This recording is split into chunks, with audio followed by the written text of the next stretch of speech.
জিয়াউর রহমানের কনিষ্ঠ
এখানে দাঁড়াইলে ক্যামেরা সামনে জায়গা দিতে পেছনে যেতে হবে।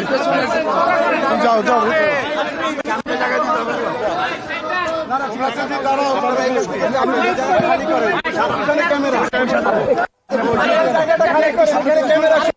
আপনারা চাপেন, দুই পাশে চলে যান, দুই পাশে যান, দুই পাশে যান, দুই পাশে যান। ভাই আপনারা দুই পাশে খালি করেন।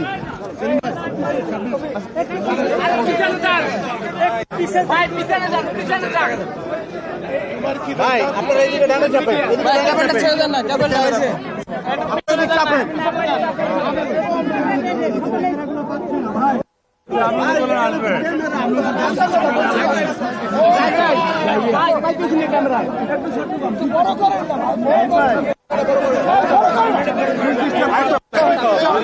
চাপেন, আরো চাপেন, পেছনে চাপেন, আপনারা পেছনে চাপেন, একটু পেছনের দিকে চাপেন।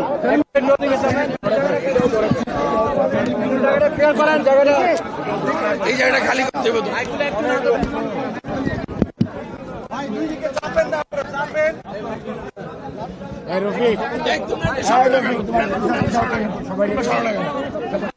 আপনি একটু সরেন না, আপনি একটু সরেন না, তুমি একটু বড় করো, একটু সরাও তো, তুমি একটু বড় করো।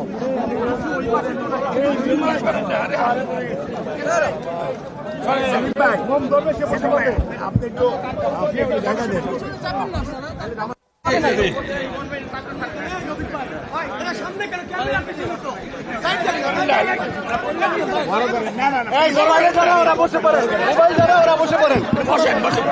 সামনে বসেন, সামনে বসেন,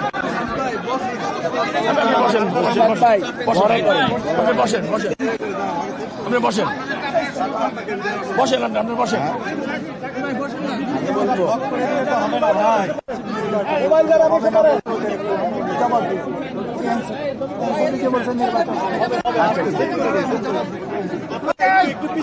সবাই চুপ করো, সবাই চুপ করো,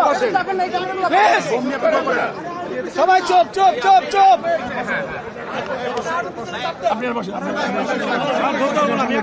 বসেন,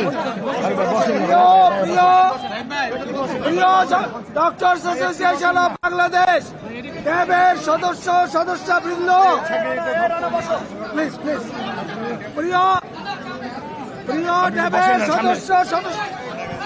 ভাই ভাই, প্রিয় সদস্যবৃন্দ, আসসালামু আলাইকুম। প্রিয় সাংবাদিক ভাই ও বোনেরা, আপনারা জানেন গত 9 আগস্ট একটি সুষ্ঠু এবং সর্বোচ্চ পার্টিসিপেটরি নির্বাচনের মাধ্যমে ডক্টরস অ্যাসোসিয়েশন অফ বাংলাদেশ তাদের নেতৃত্ব নির্বাচন করেছে। যে নির্বাচনে পেশাজীবীরা দেখিয়ে দিয়েছে শৃঙ্খলার সাথে কিভাবে তাদের নেতৃত্ব নির্বাচন করতে হয়। প্রিয় সাথীবৃন্দ, এই নির্বাচন বাংলাদেশে একটি মাইল ফলক। আগামী দিনে গণতন্ত্র উত্তরণের পথে এই নির্বাচন পথ নির্দেশিকা হিসেবে কাজ করবে আমি মনে করি। এই অবস্থায় আজকে আমরা আমাদের যিনি আদর্শিক নেতা শহীদ রাষ্ট্রপতি জিয়াউর রহমান, যিনি বাংলাদেশের স্বাধীনতার ঘোষক এবং বাংলাদেশে বহুদলীয় গণতন্ত্রের প্রবর্তক, তার মাজারে আমরা শ্রদ্ধা নিবেদন করতে এসেছি, তার কাছে তার জন্য দোয়া করতে এসেছি।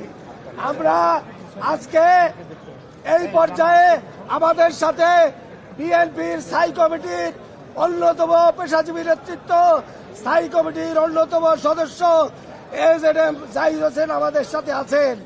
প্রিয় সাথীবৃন্দ, আমাদের সাথে আমাদের বিজিত প্যানেলের প্রেসিডেন্ট প্রার্থী, আমাদের বিজিত প্যানেলের যিনি মহাসচিব প্রার্থী সহ যারা বিজয়ী প্রার্থীগণ এবং আমাদের সাথে যারা বিজিত আরো সাপোর্টারগণ সবাই আছেন। আমরা সম্মিলিতভাবে এখানে আজকে আমাদের নেতার মাঝারে আমরা দোয়া প্রার্থী হিসাবে এসেছি। আপনারা সবাই আমাদের জন্য দোয়া করবেন। ইনশাল্লাহ আগামী দিনে ঐক্যবদ্ধভাবে দেশকে আমরা এগিয়ে নিয়ে যাব এবং বাংলাদেশে গণতন্ত্র প্রতিষ্ঠা, বাংলাদেশের স্বাস্থ্য ব্যবস্থার পরিবর্তনে আমরা ভূমিকা রাখবো বলে বিশ্বাস করি। আমি এই পর্যায়ে আমি শেষ করছি। আমাদের সবার জন্য আপনারা দোয়া করবেন। খোদা হাফেজ। বাংলাদেশ জিন্দাবাদ। ডক্টরস অ্যাসোসিয়েশন অফ বাংলাদেশ জিন্দাবাদ। জিয়াউর রহমান অমর হোক। শহীদ জিয়াউর রহমান অমর হোক। বেগম খালেদা জিয়া জিন্দাবাদ। জনাব তারেক রহমান জিন্দাবাদ। ধন্যবাদ। এখন আমি আমাদের উপস্থিত প্রধান অতিথি স্থায়ী কমিটির সদস্য প্রফেসর ডক্টর এজেন জাহিদ হোসেনকে আপনাদের উদ্দেশ্যে সবার উদ্দেশ্যে বলার জন্য অনুরোধ জানাচ্ছি। বিসমিল্লাহির রহমানির রহিম। ডক্টরস অ্যাসোসিয়েশন অব বাংলাদেশের নবনির্বাচিত নেতৃবৃন্দ professor doctor Harunur Rashid, doctor Jahirul Islam শাকিলের নেতৃত্বে প্রফেসর ডক্টর আবুল কেনান এবং ডক্টর মেহেদি হাসান এবং ডক্টর প্রফেসর খালিকুজ্জামান দীপু, 5 জন নির্বাচিত নেতার নেতৃত্বে আজকে আমরা শহীদ রাষ্ট্রপতি জিয়াউর রহমান বীর উত্তমের মাজারে শ্রদ্ধা নিবেদন এবং দোয়া করার জন্য এসেছি।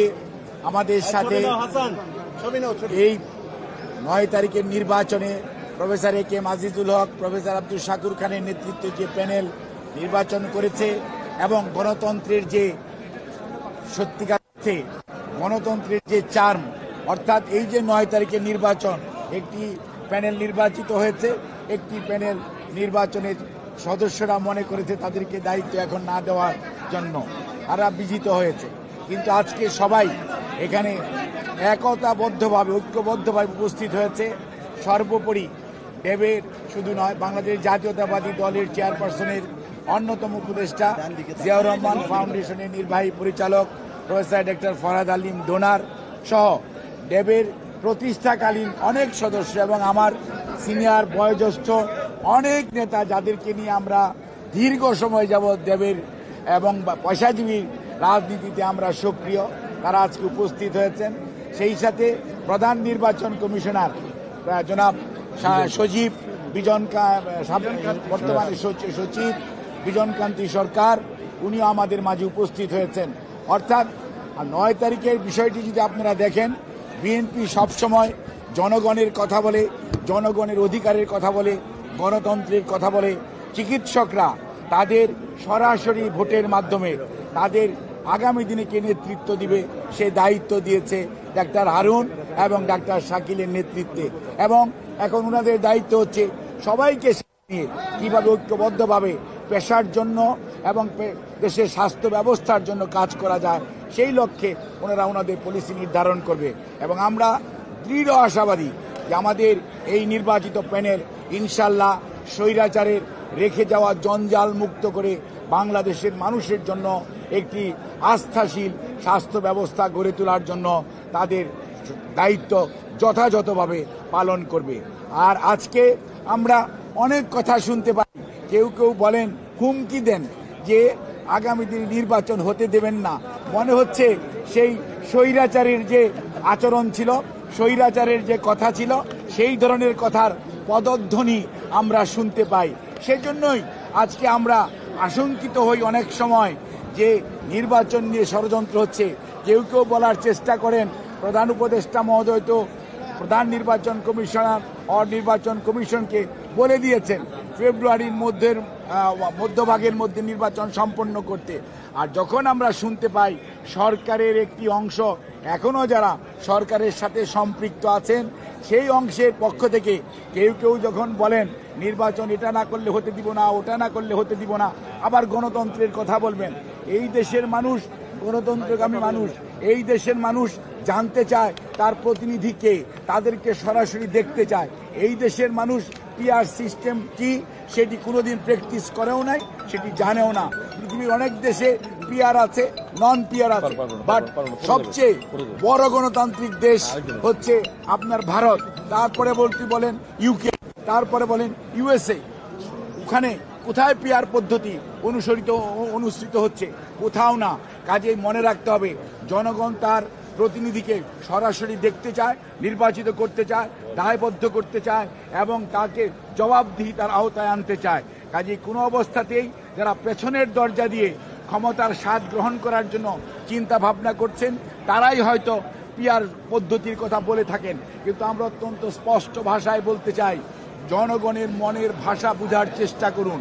এই জনগণ বিগত প্রায় 8 সন থেকে 24 সন পর্যন্ত তাদের সরাসরি তাদের যে মালিকানা সেটা ফেরত পায় নাই। বিভিন্ন ধরনের নির্বাচন হয়েছে, আমি সেদিকে যেতে চাই না, কিন্তু আজকে মানুষের জন্য আকাঙ্ক্ষা হচ্ছে আমার ভোট আমি দেব, যাকে খুশি তাকে দিব, নির্বিঘ্নে দিব, নিঃশঙ্ক চিত্তে দিব। কাজেই যারা আজকে ধমক দেন নির্বাচন হতে দিবেন না, তারা কি ভেবে দেখেছেন জনগণ কি এটা চায়? জনসমর্থন কি এটাতে আছে? আপনারা মব কালচার সৃষ্টি করছেন, দেশের আইন শৃঙ্খলা পরিস্থিতি কোন দিকে নিয়ে যাচ্ছেন, দেশের শিক্ষা ব্যবস্থা 1 বছর যাবৎ কি ধরনের পড়াশোনা হচ্ছে সেটিকে আপনারা লক্ষ্য করেছেন? আপনারা সব সময় বলেন যে নতুন প্রজন্ম, আমরা কি পুরনো প্রজন্ম আর আপনারাই কি নতুন প্রজন্ম? কখনোই না। মনে রাখবেন, ঢাকা বিশ্ববিদ্যালয় যখন জুলাই 24-এ বন্ধ হয়ে গিয়েছিল তখন অনেকেই আন্দোলন ক্ষান্ত দিয়ে বাড়িতে চলে গিয়েছিলেন। এই বাংলাদেশের বেসরকারি বিশ্ববিদ্যালয় এবং পাবলিক বিশ্ববিদ্যালয় ঢাকার বাইরে যারা ছিল, ছাত্র জনতা, রাজনৈতিক নেতৃবৃন্দ সবাই ঐক্যবদ্ধভাবে সেই আন্দোলনকে টেনে নিয়ে গেছে। সেই আন্দোলন 5ই আগস্ট তার কাঙ্ক্ষিত ফল অর্জন করতে পেরেছে এবং স্বৈরাচার পালিয়ে গেছে। কাজেই এটি ঐক্যবদ্ধ জনতার আন্দোলন, ঐক্যবদ্ধ ছাত্র জনতার আন্দোলন, কোনো একক গোষ্ঠীর এই আন্দোলন নয়। কাজেই কেউ কোনো অবস্থাতেই ধমক দিয়ে বাংলাদেশের মানুষকে দাবিয়ে রাখবেন। ইতিহাস শিক্ষা দেয়, যারা 73-এও ছিলেন তারাও যেমন দাবিয়ে রাখতে পারেন নাই, আর বিগত স্বৈরাচার অনেক ধমক, অনেক প্রশাসন, অনেক আইন শৃঙ্খলা রক্ষাকারী বাহিনী, অনেক গুম, অনেক শহীদ, অনেক পঙ্গুত্ব বরণ করিয়েছেন, তারপরও বাংলাদেশের মানুষের দাবিয়ে রাখা যায় নাই, ওনাদের শেষ রক্ষা হয় নাই। কাজে আমরা বলবো, আসেন আমরা সবাই মিলে ঐক্যবদ্ধভাবে যারা 24-এর যেই জুলাই আন্দোলন এর সবাই একসাথে ছিলাম, একসাথে থাকি এবং দেশের মানুষের উপর দায়িত্ব দেই, তারা তাদের নেতৃত্ব নির্বাচিত করুক এবং সেই নেতৃত্বের মাধ্যমেই আগামীর বাংলাদেশ হবে। তাহলেই শহীদ আত্মা শান্তি পাবে, পঙ্গুত্ব বরণকারী মানুষগুলো তাদের যে কষ্ট কিছুটা হলেও লাঘব হবে। আমাদের এখন দায়িত্ব হচ্ছে সবাইকে সাথে নিয়ে আগামীতে এমন একটি জাতীয় নির্বাচনের পরিবেশ সৃষ্টি করা যেখানে মানুষ নির্বিঘ্নে তার ভোটাধিকার প্রয়োগ করতে পারবে, জনগণ বেছে নেবে তার প্রতিনিধি কে হবে। আমি আহ্বান জানাবো, আপনাদের কর্মসূচি নিয়ে মাঠে থাকেন, ধমক দিয়ে থামিয়ে রাখা যাবে না নির্বাচনী অভিযাত্রাকে। আপনাদের সবাইকে ধন্যবাদ। এখন সবকিছু বলে বাংলা নিউজ